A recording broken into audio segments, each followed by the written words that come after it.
Oi pessoal, eu sou Alessandro e esse vídeo é oferecido pela Comic Boom, essa comic shop que fica em São Paulo, que envia quadrinhos para o Brasil inteiro, vendendo através do seu site.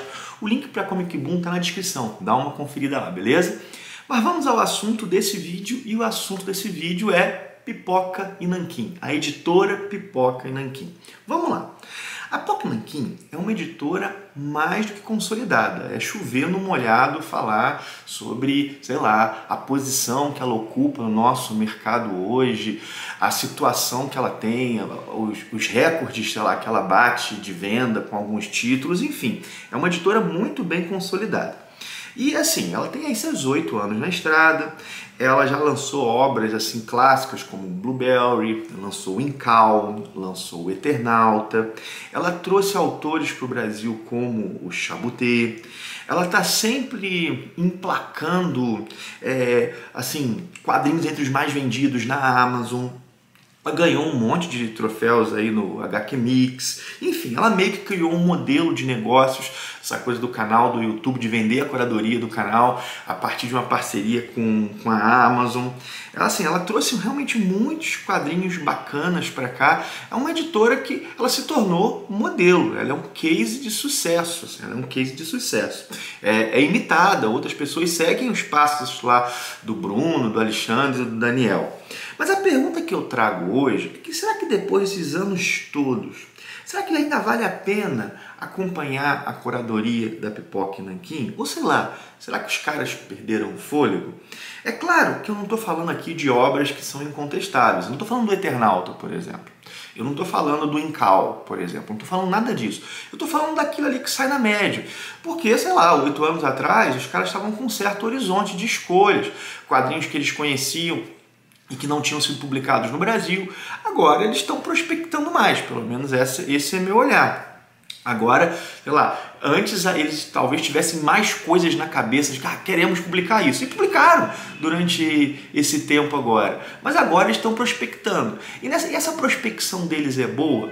Será que a curadoria deles é interessante? É claro que o provável, para a grande maioria, é que a pessoa goste de alguns e não goste de outros, e tudo bem, mas não é disso que eu estou dizendo. Eu não estou dizendo que a gente vai gostar de tudo ou não vai gostar de nada. Mas é o seguinte, na média, será que os caras continuam com uma proposta bacana, com, sei lá, um catálogo que a gente fala assim, cara, isso é interessante, isso é diferenciado? Ou será que é apenas propaganda, né? Que cada quadrinho eles vendem como o melhor do mundo na última semana? Será que... As pessoas dizem isso, né? Que algumas pessoas que não gostam do Pipoca e Nanquim vão dizer, não, é só propaganda, os quadrinhos são decepcionantes. Como eu digo, eu não estou entrando no mérito de você gostar ou não gostar de um quadrinho, mas de uma avaliação média do catálogo. Nesse vídeo eu resolvi fazer um experimento. Eu peguei 3 dos últimos lançamentos deles, assim, dos mais recentes, assim, e vou fazer uma avaliação. E a minha sorte é que desses 3 lançamentos, nenhum deles é um desses assim, arrasa quarteirão, sabe? Desses quadrinhos que a gente fala assim, caraca, a gente queria muito que isso viesse ao Brasil, que isso voltasse às nossas livrarias. Não, são quadrinhos, vamos colocar assim, da média do catálogo deles. Que quadrinhos eu vou falar e vou avaliar? E no final eu vou dar uma opinião. Vou falar sobre A Torre do Elefante, vou falar de Megalex e vou falar de Bill Finger, A Sombra de um Mito. São esses 3. Bom, a primeira coisa que acho que vale a pena dizer é que há uma variedade interessante. Uma variedade, assim, temática. Bom, primeiro tem um quadrinho que é uma adaptação de um conto de espada e feitiçaria, de um conto do Robert Howard. Depois temos um quadrinho de ficção científica de um autor renomado e temos um quadrinho que é uma espécie de documentário sobre uma pessoa muito importante na indústria de quadrinhos. Então há uma variedade temática. Mas se a gente olhar os tipos de arte, deixa eu mostrar as artes para vocês aqui. Essa daqui é a do Alcatena, na Torre do Elefante. Essa daqui, deixa eu pegar, é a do Beltrán no Megalex.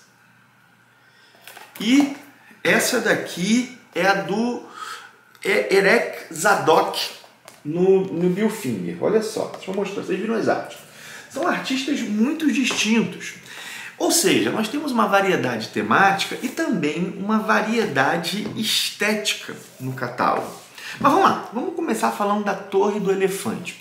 Esse quadrinho é uma adaptação de um dos contos mais famosos do Robert Howard. Não é a única adaptação, nem a primeira. Nós temos várias adaptações desse conto. Eu lembro de duas.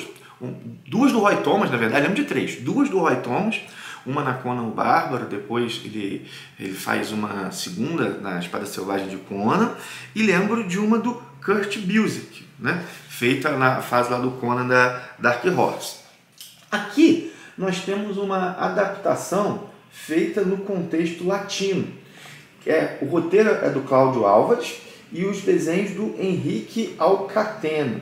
O Henrique Alcatena ele tem outros quadrinhos publicados no Brasil, alguns pela Comic Zone, e tem um também, né, que é a Fortaleza Móvel, publicado pela Pipoca e Nanquim. A história, assim, ela é uma história que segue de perto o enredo do Robert Howard.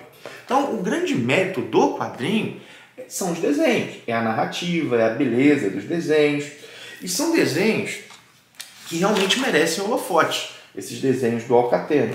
É um belo preto e branco, realista, e é um tipo de desenho que vai agradar a galera que curte a Espada Selvagem de Conan clássica.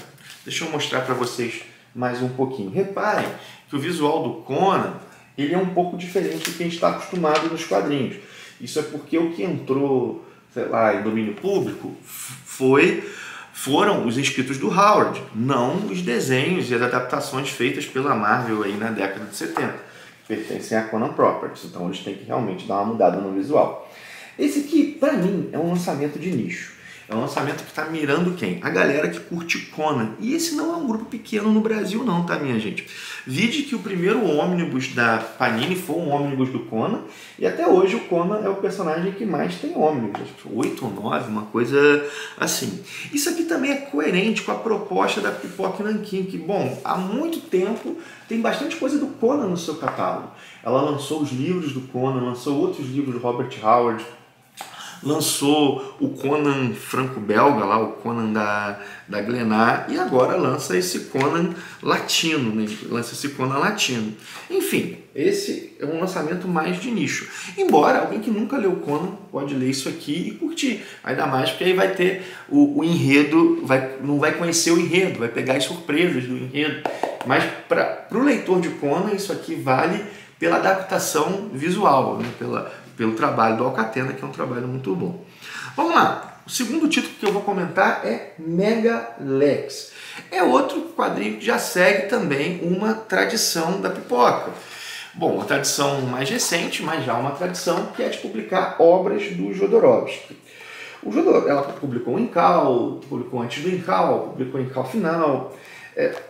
O Jodorowsky hoje é um autor em alta no Brasil, mas no passado recente não era assim.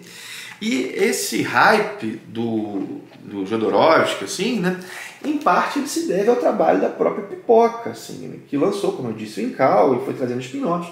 E não foi a única editora, nem a primeira a lançar o Jodorowsky no Brasil, mas o trabalho da Pipoca é fundamental para o atual momento que nós temos com o quadrinho de Jodorowsky aqui. Essa história aqui ela é ligada ao universo do Incal, mas ela pode ser lida de modo independente, assim, totalmente de modo independente, como uma história, ela basta a si mesma. Ela é escrita pelo Jodorowsky, desenhada pelo Fred Beltrán, e foi originalmente 3 álbuns, assim, ela é originalmente 3 álbuns. Um saiu em 1999, o outro saiu em 2002. Esses 2 primeiros álbuns, eles têm arte digital. O Fred Beltrán experimentou com arte digital numa época que a galera não fazia isso, que a tecnologia estava muito menos avançada. E, cara, ele manda bem, como vocês podem ver, ele manda muito bem. Deixa eu mostrar mais para vocês aqui. O terceiro álbum, ele já vai para a mão, ele faz no modo tradicional.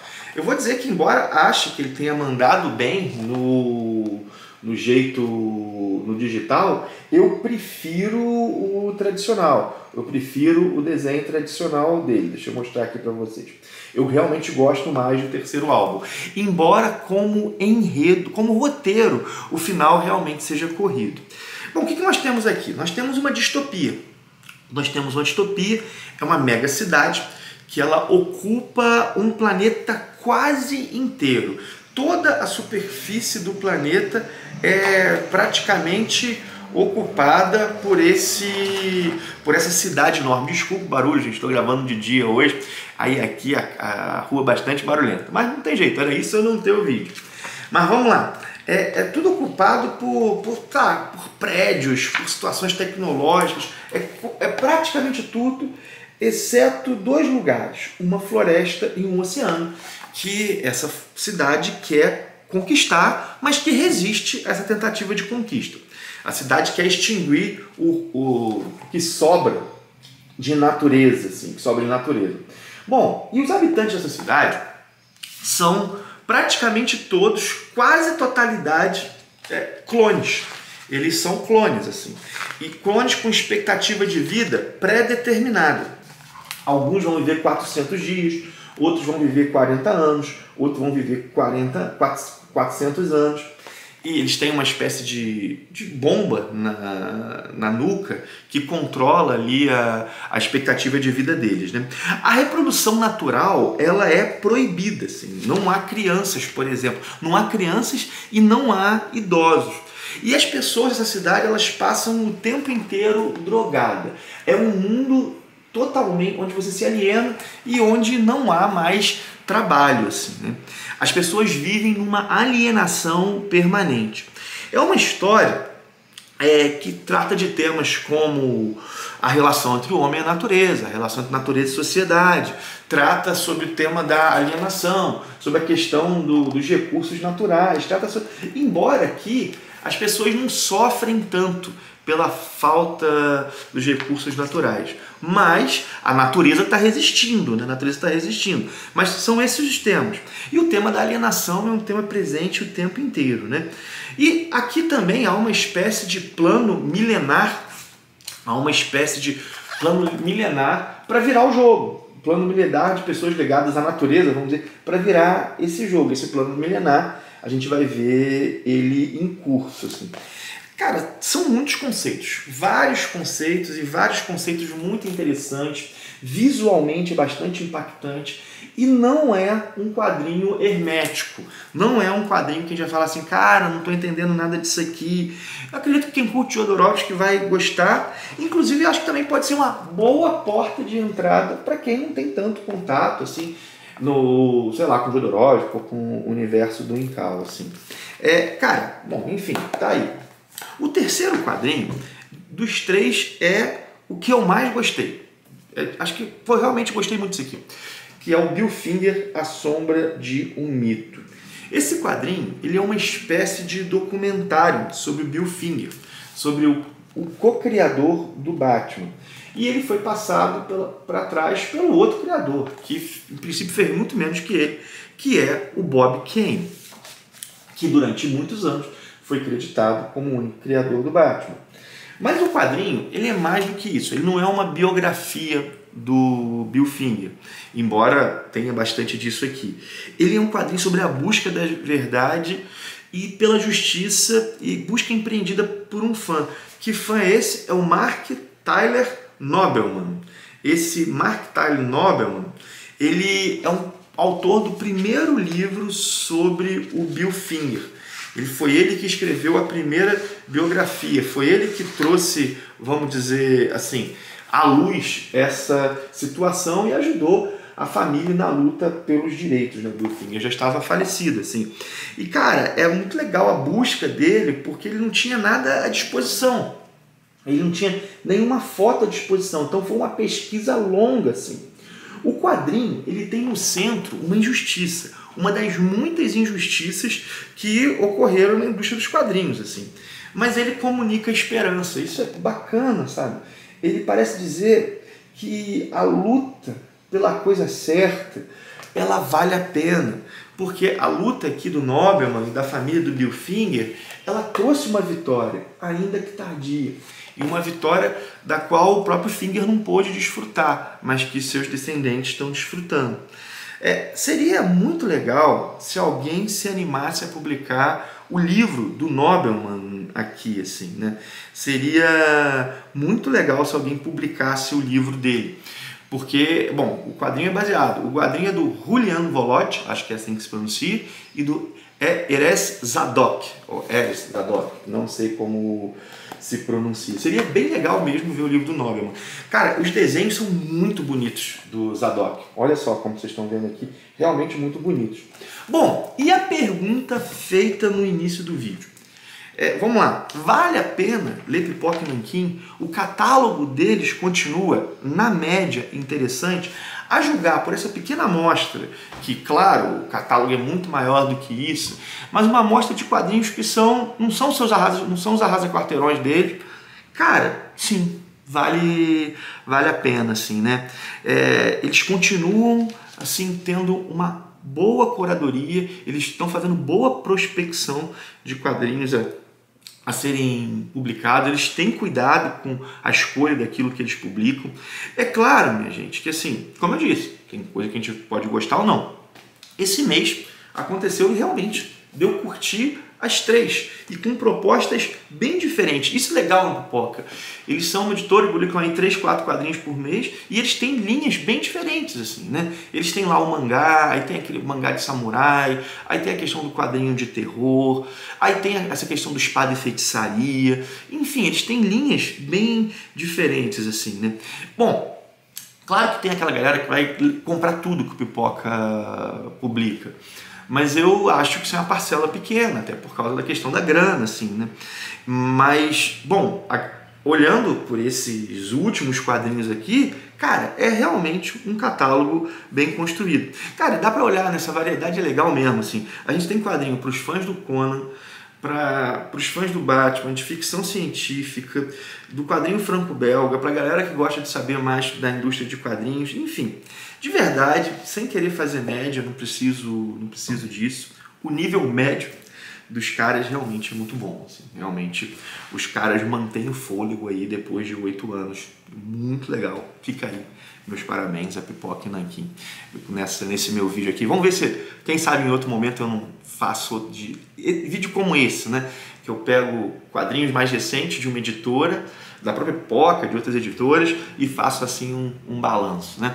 É isso, minha gente. Espero que vocês gostem. Vou pedir para vocês curtirem, comentarem, compartilharem aquilo tudo que vocês já sabem. Pedir mais uma vez desculpa pela barulheira que está hoje. Lembrar do link da Amazon, está na descrição. Vou deixar o link para todos os quadrinhos que eu mencionei, para outros quadrinhos de Pipoca. Vou fazer alguma compra nessa loja, usar o link do canal ajuda muito, né? Ajuda demais mesmo, assim, né? O que ajuda a manter o canal funcionando. Qualquer compra que você fizer, mesmo que não for esses quadrinhos, entrar pelo link geral, já dá aquela moral. Então curte, comenta, compartilha, usa o link da Amazon no canal. Paro por aqui, forte abraço e até o próximo vídeo.